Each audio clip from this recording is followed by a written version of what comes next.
when you're working on a film, you all you're doing is like, it's like, okay, 1 minute a day, or half a minute a day, in terms of production. But when you see it together, it's a different, like we just see it in 90 minutes, but you go through not only that amount of Yeah, duration, just like a regular production, but being cooped up, not just in a room in a plane for all that, in a small plane, right. right? So Yeah. it was all red cameras, all of them.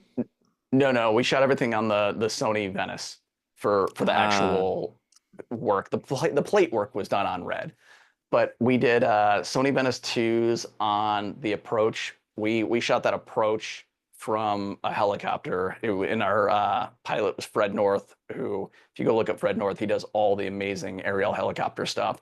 And it was his aerial DP Dylan Goss who was shooting from the plane. So I had to be in sync with them, give them very detailed notes, let them know exactly what I wanted to do. I boarded out that whole last sequence because we had 90 minutes a night over 2 nights to shoot that plane coming in at the end. And that was an incredible challenge in itself because you can't light a swath of area that large to get a plane approaching from like a mile out and see anything. So the decision was made after really, really thinking it through that I would shoot it at the blue hour when there was just barely any light left, right? There was like a 90-minute window where I could print it down in post to make it match and raise it mm, up towards the end. And so that was probably one of the most daunting challenges of my career to figure out how to do that. And we had some technical hiccups the first day where the helicopter didn't even get off the ground. So that sequence really is comprised of 90 minutes of helicopter footage from one night.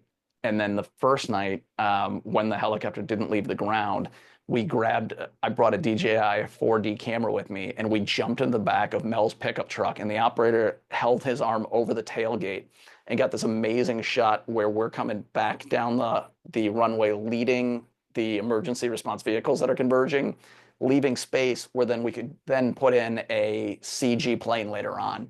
So it was amazing. It became the hero shot of the sequence, but it was one of these things where, okay, you're under pressure.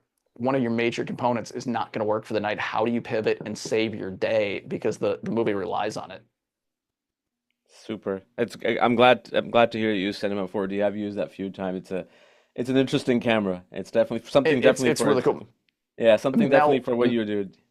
Yeah, Mel adores that camera, and it was great because I love him because he's at his heart. He is just such a filmmaker, and there's nothing that's going to stop him. So he's like, I've got a pickup truck. Let's just jump in my truck and do it. I was like, that's great. Let's go. And it was funny. He was trying to drive, and the stunt guy was like, "Man, I'll drive." So it was a lot of fun. That's awesome. And how big was the crew? I imagine smaller than a regular production.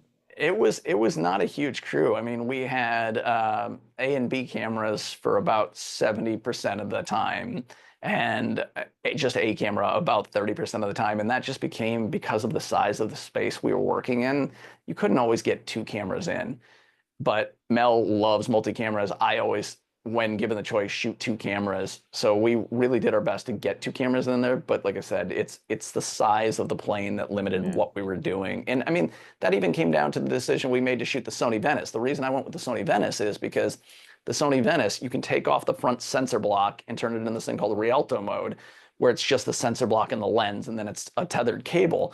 But there were times that I knew that I would be, this far from an actor's face with the lens just because of the spacing, and it was the only way we could physically do it. Super, man. Have you tried Sony Burano yet? I have not yet. No, I hear it's a good camera though. Yeah, it is. This is what I'm shooting on right now. It's on Oh, is Burano. it really? Yeah. Nice. Yeah. Yeah. It's Sony interesting. Sony's got a they have a good line now. I mean, they have from their sort of lowest end of the line all the way up to the top line. They've done a really good job at unifying things. Well, they were smart because I remember Canon, in the 5D, 7D, and all that stuff, they were doing really, really well. But Canon had this problem, and I think they still do. They just never listened to the customers. I Hmm. remember this very specifically. And then Blackmagic and Sony kind of started listening to customers, and Sony just went in a different direction because Sony always had, like, I remember I still have like my first three camcorders from the 90s are Sony because back then it was Oh, just Sony, amazing. right? Yeah, Um, for everything. but Sony, yeah, Sony listens to its customers, and I think that's what matters the most is just listening to your customers what they want.